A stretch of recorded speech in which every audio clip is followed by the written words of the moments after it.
desarrollado capacidades en miles de docentes, psicólogas, psicopedagogas especialistas del Instituto de Neurociencias, con la participación de Cecilia Viteri y la eminencia internacional Yoconda Batres desde Costa Rica y Brigitte Hauschild desde Alemania. Brigitte Hauschild tiene una trayectoria impecable como transformadora de vidas, pues luego de trabajar su propia historia de abuso en Alemania, se dedicó a ayudar a otras mujeres, especialmente de habla hispana, generando un impacto incalculable, ya que ha sido reconocida como experta en la materia de formar grupos de apoyo mutuo para sobrevivientes de abuso sexual en la infancia. Esta valiente alemana realizó la traducción al español de la Guía para Grupos de Apoyo Mutuo para Mujeres Víctimas de Violencia Sexual, con la cual trabajan los grupos de Waldwasser en Alemania, abriendo puertas a víctimas de todos los rincones del continente americano.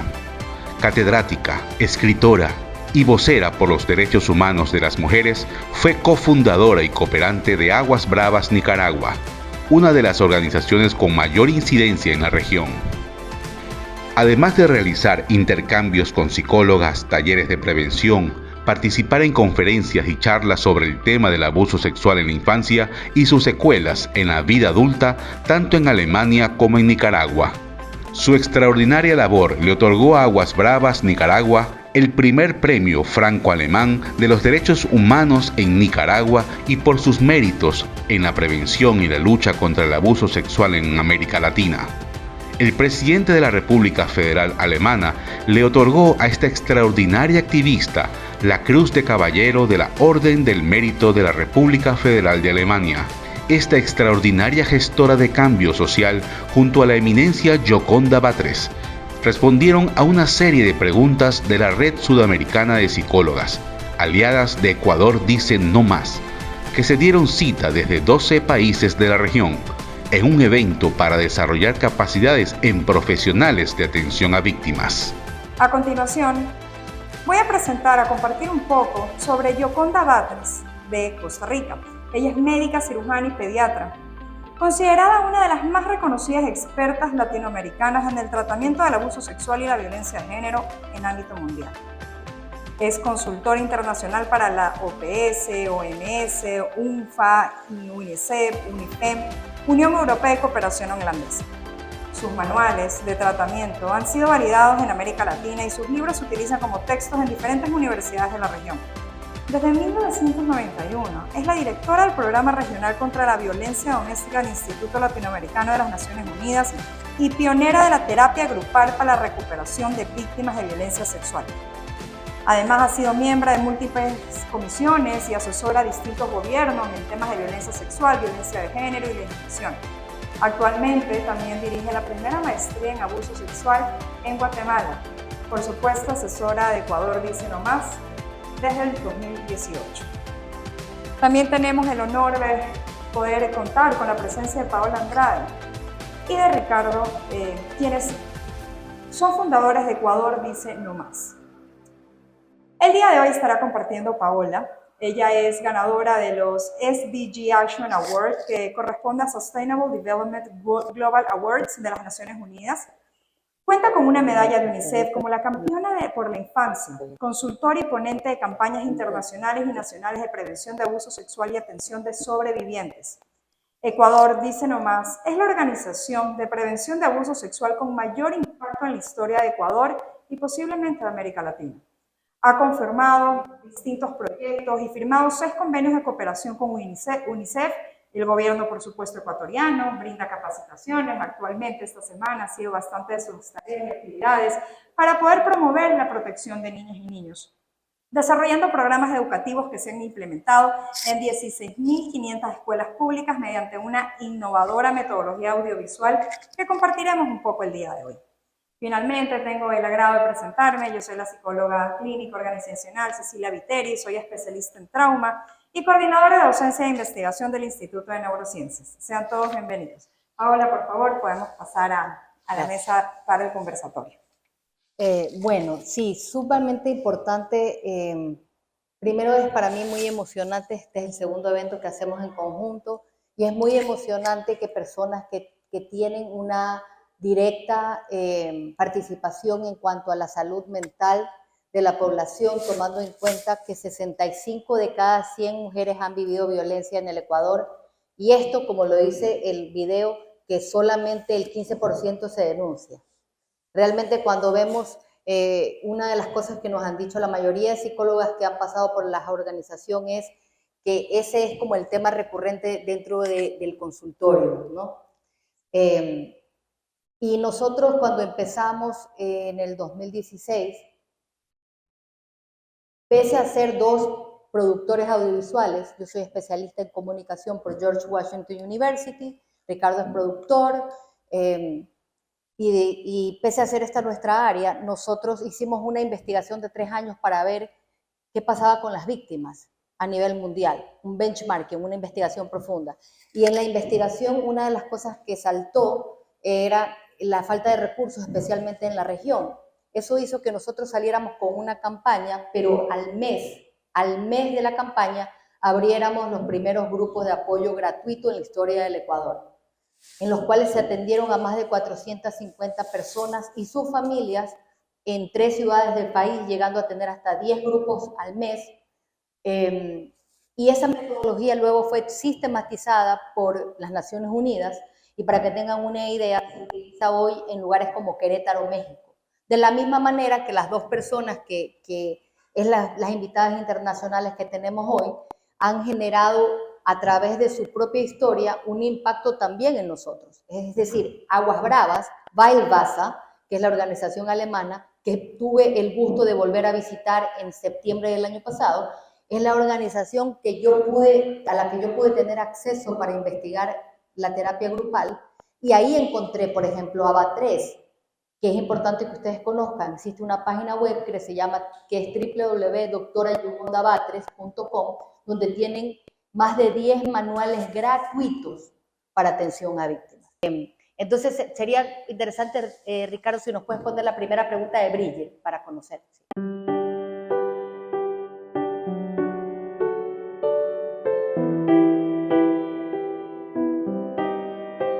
Bueno, el cambio que tiene que hacer la persona profesional es ver que este problema del abuso sexual en la infancia es mucho más presente que la mayoría de la gente se puede imaginar. Por ejemplo, nosotras hemos tenido la suerte y la invitación de diferentes universidades en Nicaragua para hablar ante de los estudiantes de psicología sobre la secuela que dejó el abuso sexual en nosotras mismas. Y entonces después llegaron en montonones donde Aguas Bravas, las psicólogas, los estudiantes, para solicitar tener su proceso y liberarse de las secuelas. Lógicamente, la mayoría de las que han vivido abuso sexual en su infancia no lo tienen presente. Sí, lo tienen presente, pero por falta de oportunidades de trabajar su historia, no hablan.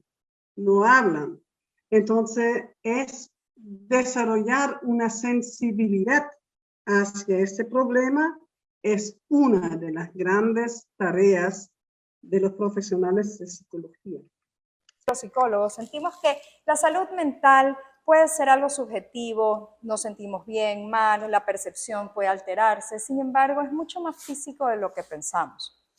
Las alteraciones emocionales se deben a cambios fisiológicos que ocurren en nuestro cerebro, que alteran nuestra estabilidad emocional, que alteran la percepción de la realidad y de nosotros mismos. Por lo tanto, sabemos que ante situaciones además repetitivas de gran carga emocional, que como lo puede ser, además del abuso, la negligencia y el maltrato físico y psicológico, repercute en la funcionalidad del cerebro, generando los distintos trastornos, empezando por el más estudiado relacionado con la psicotraumatología y por supuesto por el abuso sexual, que son los trastornos de ansiedad, el estrés postraumático específicamente.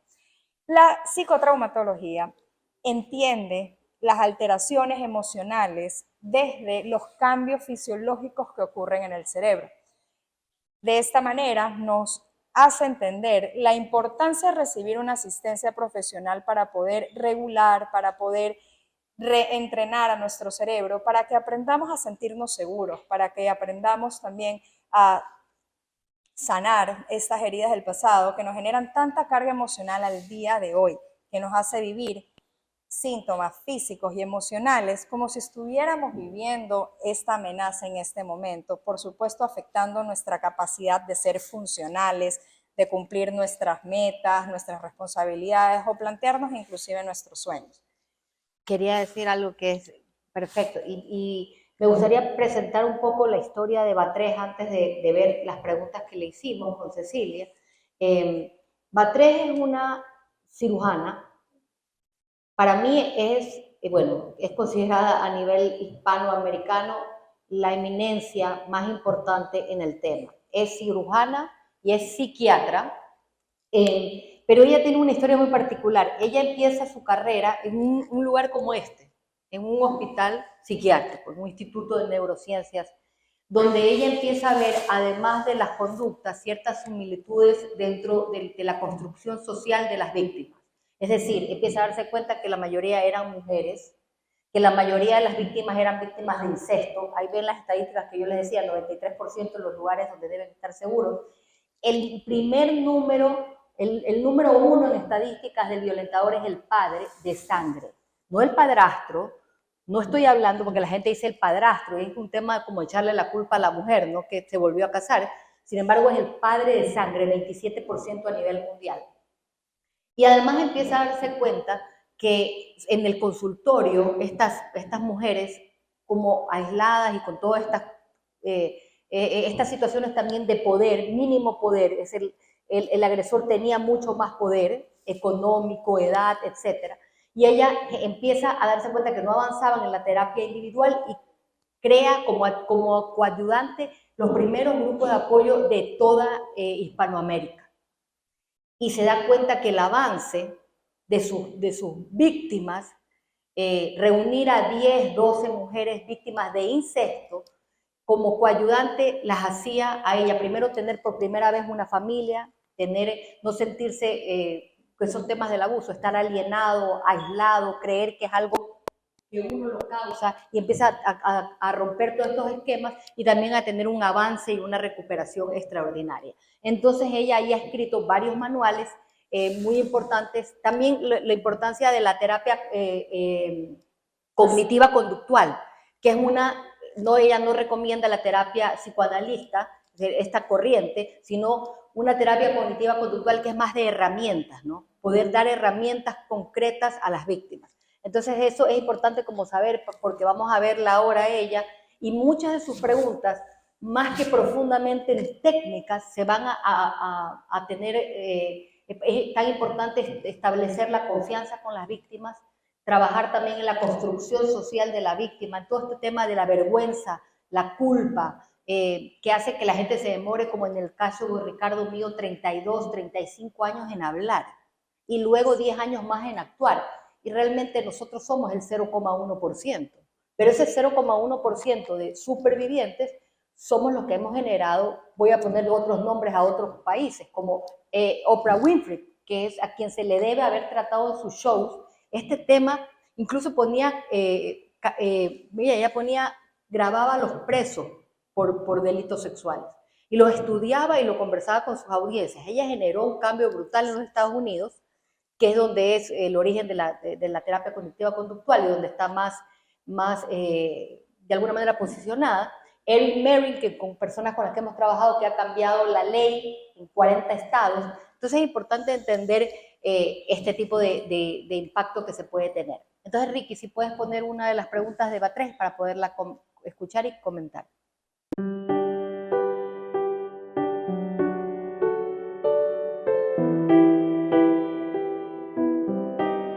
Bueno, fíjate que cuando yo me eduqué como psiquiatra, hace eso unos 30 y un poquito de años más, y me fui tengo por suerte la capacidad de observar, empecé a observar que mis pacientes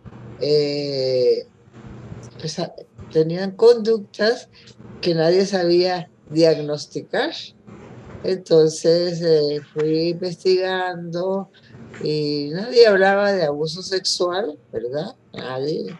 No había libros en español sobre abuso sexual en la carrera de psiquiatría y eso todavía sigue siendo así. No enseñan nada sobre abuso sexual y me di cuenta de la dimensión tan grande del problema. Porque una cosa es ver el abuso sexual de forma culpabilizante, como lo hacían los psiquiatras y los psicólogos anteriormente, y todavía sospecho que en la actualidad, y por supuesto no conseguían ningún tipo de curación. A verlos con perspectiva de género.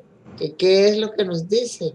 Nos dice que el abuso sexual es un abuso de poder, que el abuso sexual es un crimen, que el abusador sexual es pues, una persona que ha cometido un crimen y debe tener una sanción.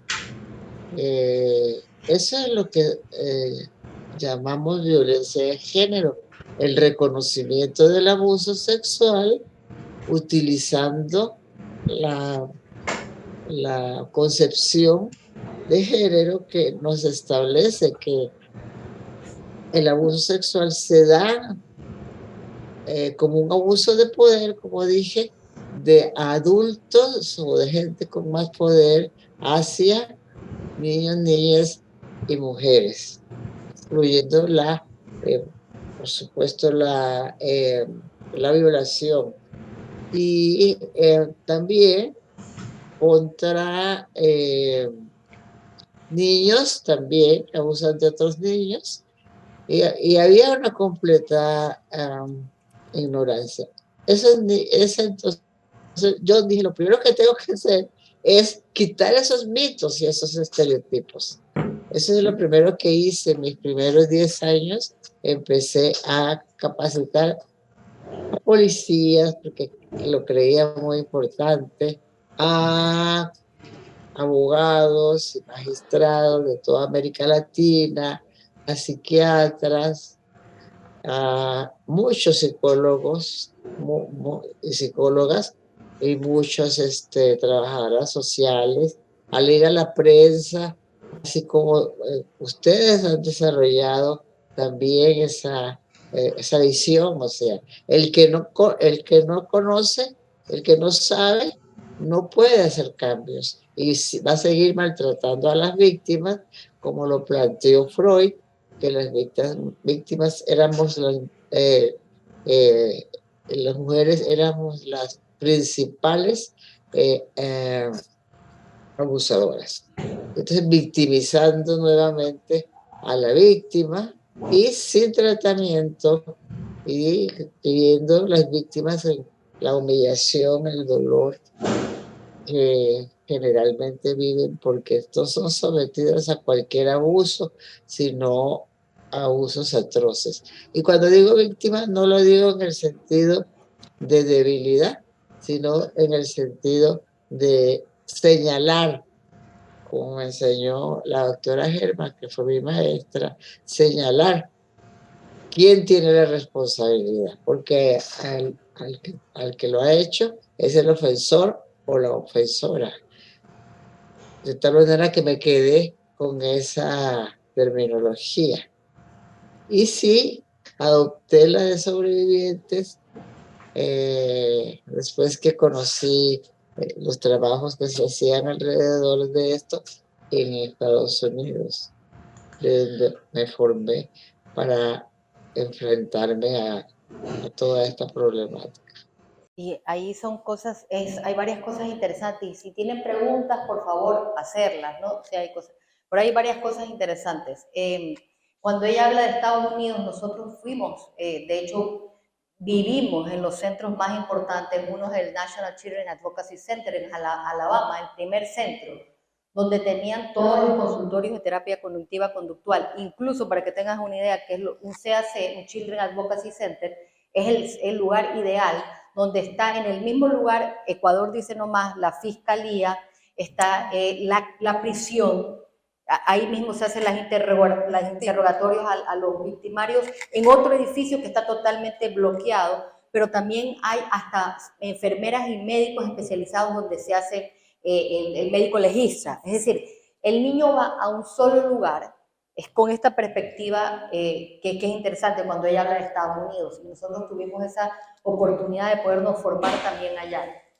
Y otra cosa que también es importante cuando hablamos de culpabilización, en la parte del consultorio, hay una frase que yo la cuento, pero para nosotros fue, yo creo que el hecho que hizo que sea fundamental crear grupos de apoyo y tener este tipo de conversaciones, siendo una organización que podría solamente haber trabajado en la prevención, es porque, por ejemplo, para que tengan una idea, luego de 3 años de tratamiento psicológico de Ricardo y mío en terapia familiar, la psicóloga termina en la última sesión y nos dice: ustedes algún día tendrán que pedirle perdón a sus padres por haber hablado.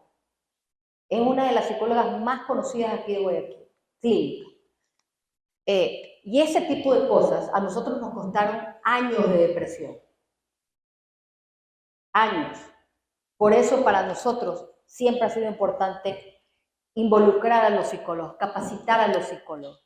Porque ese tipo de cosas, si no fuéramos nosotros, posiblemente nos hubiera costado la vida. Y fue un revés brutal. Todo aquello que se pudo haber avanzado se destruyó. Para nosotros fue más difícil reconstruirnos. Entonces, cuando habla de la importancia de la perspectiva de género, es poder darse cuenta de que nosotros no teníamos ningún poder como niños, y menos yo tengo que deberle una fidelidad de silencio a mi madre o a mi padre, en este caso mi agresor. Porque además, manteniendo ese silencio, lo único que yo hacía es asegurarme que mi padre pueda abusar de otras niñas. Ese es el conocimiento de género. Y entender también, a veces hay estas discusiones en Twitter, ¿no? Que a los hombres, todas a las mujeres. Cuando nosotros vemos las estadísticas, que 82% a nivel mundial de las víctimas de abuso sexual son de género femenino, entendemos que es un problema de género y que debemos dejar de enseñar a las mujeres cómo no ser violadas o abusadas y empezar a enseñar a los hombres cómo no abusar. Entonces sí es un tema más allá del trauma, ese desorden de estrés postraumático, más allá de ese trauma, de generar esta conciencia y que la persona que te atiende en el consultorio te dé esa misma libertad y esa misma situación de poder. Porque cuando ella nos mandó esta sentencia, que para nosotros pudo haber sido una sentencia de muerte, créanme, nosotros nos despojaron absolutamente de todo el poder. Entonces, la especialista, la persona que atiende, la psiquiatra, psicóloga, trabajadora social de todos los espacios, debe cuidar mucho, no revictimizar a sus pacientes o a las personas con las que trata, y por eso es importante que siempre tengan esta perspectiva de género y comprendan que es un tema de desbalance de poder, especialmente basado en unas sociedades machistas, ¿no? ¿Ok? Sí. A la que pertenecemos. Con Ecuador, dice nomás, aquí en nuestra propia ciudad, seguimos todos enfrentando muchísimos los retos que traen los estigmas, que trae el silencio, que trae el desconocimiento principalmente. Es necesarísimo y la verdad es que admiro muchísimo la labor. Todos debemos contribuir con desestigmatizar este tipo de temáticas en las escuelas privadas. Yo tengo hija de 7 años. Hasta el día de hoy no he recibido alguna capacitación clara, concreta, en donde me brinde esas herramientas y yo poder transmitir estos conocimientos de acuerdo al periodo evolutivo del niño para que cuente con esta información que, no por negligencia, pero porque existe maldad en el mundo, pueda verse expuesta a medida que va creciendo, a medida que van ganando autonomía, independencia, puede estar expuesta a algo que pueda ser perjudicial. Una experiencia personal que me atrevo a compartir con ustedes como psicóloga, y pues es un tema de mucho interés para mí, indudablemente. Yo soy la persona que cuento con el acceso a las estadísticas de esta institución y También soy parte del tribunal de los posgradistas para obtener sus títulos como psiquiatras. Y las estadísticas aquí también, un poco sumando a las estadísticas que nos comparte la doctora, son que en más de un 96% de las personas que tienen depresión han sido abusadas de distintas maneras y por supuesto también de abuso sexual. Por lo tanto, es un tema de interés para absolutamente todos. Necesitamos fortalecer más estas herramientas de prevención que vienen desde la educación, desde la psicoeducación, y poder también conocer este tipo de terapias, la terapia género-sensitiva, de la que vamos a hablar un poquito más a profundidad a continuación, la terapia cognitivo-conductual, indudablemente, pero saber y reconocer que no cualquiera puede intervenir en este tipo de población. Tanto así que la terapia cognitivo-conductual, que trabaja en base al pensamiento, podría ser muy agresivo para una persona que recientemente ha podido vivir la situación de abuso o que todavía nunca la ha trabajado y que sería algo muy nuevo para la persona. Lo que estaríamos haciendo también, si no sabemos cómo aplicar bien la técnica, es nuevamente revictimizar, pues hacemos, y también desestabilizar emocionalmente a la persona, porque estamos generando que recuerde estos sucesos pasados y no necesariamente estamos capacitados para brindar las herramientas de regulación emocional que necesita la persona. Entonces, tal vez podemos continuar con una siguiente pregunta e ir ampliando la información.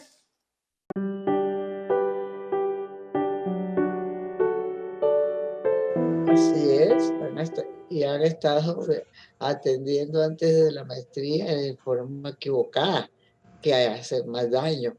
Vienen con todas los mitos que causan barreras mentales y que son los mandatos patriarcales, ¿no? Es decir, ¿quiénes son superiores según los mandatos patriarcales? Los hombres. Eso suma un sentido de superioridad a todos los otros privilegios que tienen, ¿verdad? La impunidad, no hay una cultura de denuncia, ¿verdad? El silencio que sigue habiendo alrededor de esto sigue existiendo. Por ejemplo, en todos los países donde vamos hay un grupo de personas que persisten trabajar sin perspectiva de género, lo cual lo que va a hacer es a lastimar más a las víctimas. Entonces eso es como una materia indispensable para poder tratar el abuso sexual y toda la violencia de género, ¿verdad? Porque la violencia de género también la desconoce. No quiero hablar de los enemigos, digamos así, del cambio, que no quieren cambiar, que están asustados, satanizados con las mentes.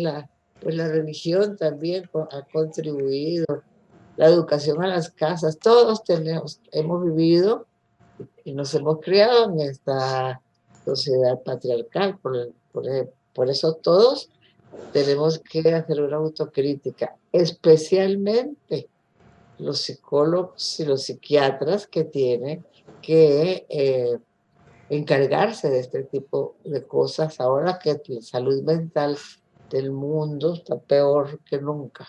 Realmente nuestros propios prejuicios. Nosotros hemos sido criados ya por edad en una sociedad que carecía muchísimo más de información. Al día de hoy podemos buscar esa información, pero antes la misma sociedad, vivimos en un país muy conservador, que ha infundado en nosotras mismas, y nosotros mismos también, muchísimos estigmas en relación a la sexualidad. Evitamos hablar del tema, nos genera, posiblemente por nuestra propia historia también, muchísima resistencia en poder hablar sobre esta temática.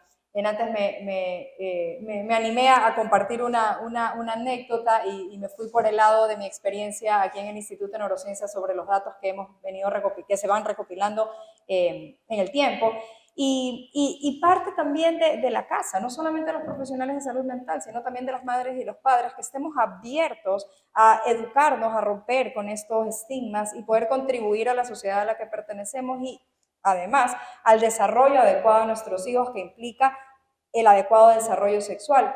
Y como psicóloga, teniendo la evidencia que me ha brindado también este hospital, yo sí pude adecuadamente brindar esos recursos a mi hija de apenas 3 años.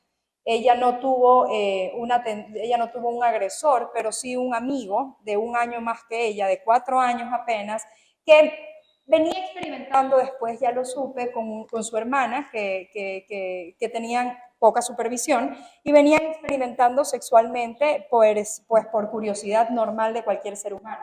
Y en un evento familiar en donde habían niños y adultos también, mi nena, que estaba con la niñera, porque físicamente todavía se podía caer, era bien chiquita, vino corriendo bravísima a decirle a la niñera, como si le hubieran jalado el pelo: me está tal amigo tratando de hacer cosquillas en mis partes íntimas, pero con una naturalidad y sutileza como si le hubieran jalado el pelo. Esto no hubiera representado un abuso porque no había ninguna situación de poder y estábamos hablando de un menor de edad de apenas 1 año más que ella. Sin embargo, sí pudo haber sido una experiencia sexual temprana que al no tener conocimiento y capacidad de comprensión, puede haber en el futuro evocado dificultades o entendimiento acerca de esa experiencia que tuvo de muy, muy pequeña. Entonces, vemos cómo no somos solo los profesionales de salud mental, somos quienes no somos ni padres, tíos, amigos, que vivimos en la sociedad, que podemos influenciar en otros de manera muy positiva y brindar estas herramientas de protección. Sí, y hay cuando ella habla de mitos, las estadísticas que di al comienzo era para romper esos mitos, ¿no? El tema por qué hablamos de agresor, que es un poco el tema de los hombres defendiéndose a veces en Twitter o en redes, que no todos los hombres son agresores, y obviamente no, pero sí 9 de cada 10 agresores son hombres. O sea, ese tipo de transformación, pero también hay el mito de que los niños mienten, es un mito. Los niños se inventan, tienen mucha imaginación y los niños no son capaces, como lo acabas de decir, de inventarse algo sexual que no está para su nivel intelectual de madurez. Si el niño o niña tiene algo sexual en su mente, la única forma que la tengan es que lo haya puesto otro adulto, ¿no? También las niñas provocan, las adolescentes provocan. Son todo este tipo de construcciones machistas que se escuchan. Y luego tienes otras interesantes como el SAP, el síndrome de alienación parental, que es cuando a un padre que como vemos en las estadísticas, 27% de los agresores es el padre, se lo acusa, es la madre que lo está preparando, ¿no? Son temas que es importante irte construyendo e informando. O ahora lo que ha pasado con Betty Soria, una psicóloga de Guayaquil, lo que es el backlash. Y esto es cuando el victimario tiene dinero. Y esto está pasando en Costa Rica, está pasando en todas partes donde hay victimarios que tienen recursos y utilizan esto, no solo, entonces empiezan a desprestigiar, que usualmente el desprestigio, como vemos, patriarcal es: los niños mienten, las niñas provocan, ahora las madres entrenan en contra de los hombres y las psicólogas se inventan cosas para destruir reputaciones. Entonces, este tipo de cosas son aquellas que pareciera que no tienen nada que ver en la formación de un profesional de salud mental, pero cuando se comprende esto como un crimen de género, este tipo de conductas y este tipo de construcciones son vitales para la atención a la víctima, ¿no? ¿Vemos la siguiente? Quisiera que me expliques tú, que has desarrollado grupos de apoyo. Primero que tú a los 40 años empezaste a asistir a los grupos de apoyo de Aguas Bravas, ¿no? Esa fue la parte transformada. Empezaste a trabajar tu historia y todo. Pero ¿cuán importante es que una profesional de la salud, una psiquiatra, una psicóloga, pueda ponerse en una misma situación de poder frente a la paciente o el paciente que ha vivido violencia sexual? Bueno, actualmente no hemos logrado todavía que todas las psicólogas, bueno, perdón, en Aguas Bravas hemos logrado que las psicólogas que trabajan en Aguas Bravas con sobrevivientes y supervivientes han trabajado su propia historia.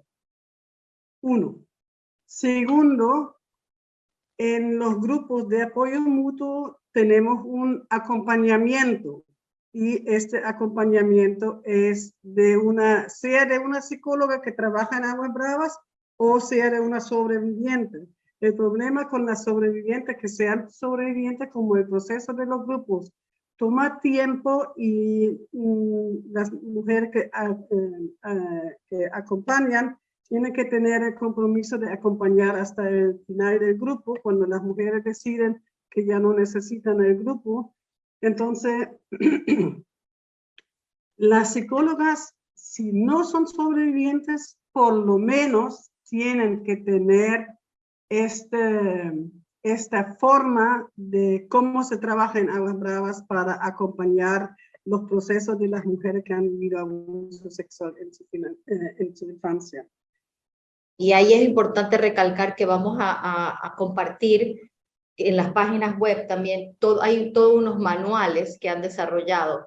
Tanto los manuales fueron originalmente desarrollados en Alemania, pero también lo fundamental de tu participación fue que tú tradujiste todo esto al español, viajaste a Centroamérica y llevaste toda esta metodología, y durante muchos años era Alemania la que apoyaba todo este proyecto en Centroamérica. Es así, ¿no es cierto? Sí, sí. Una cosa era un poco incorrecta, Paula. Yo llegué con 40 años a Nicaragua, pero Aguas Bravas lo formamos en 2006, cuando ya tenía la tierna edad de 2007, cumplí 60, 70. Entonces, trabajé antes en otro proyecto y en 1998 yo detecté muy dolorosamente mi propia historia de abuso sexual. Y regresé a Alemania para trabajar mi historia porque yo sentí que no la pude trabajar en Nicaragua. Y regresé porque yo sabía que hay más mujeres que han vivido abuso sexual. Y entonces, como hemos tenido en Alemania esta maravillosa guía, la he traducido y todo el resto de lo que dijiste ya, es cierto, le hemos nicaraguanizada, incluyendo las particularidades culturales y de las mujeres de Nicaragua, y realmente tenemos una guía que es válida en muchos países de América Latina.